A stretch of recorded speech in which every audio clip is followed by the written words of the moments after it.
പലപ്പോഴും ജീവിതമാകുന്ന യാത്ര ദുർഘടമാണ്, അല്ലെങ്കിൽ പ്രതിസന്ധികൾ നിറഞ്ഞതാണ്.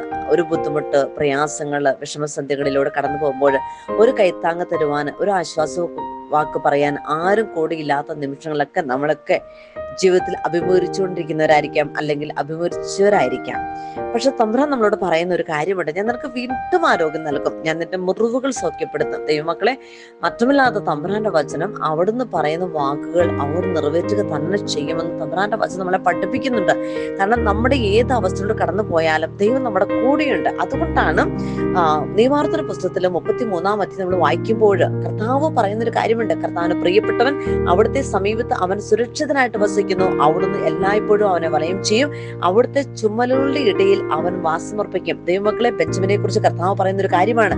ഇവിടെ നമ്മളൊക്കെ ദൈവത്തിന് പ്രിയപ്പെട്ട മകനും മക്കളുമാണ്. അവിടുത്തെ സമീപത്ത് നമ്മളൊക്കെ സുരക്ഷിതമായിരിക്കും, ഏതൊക്കെ സാഹചര്യങ്ങളിലൂടെ കടന്നു പോയാലും.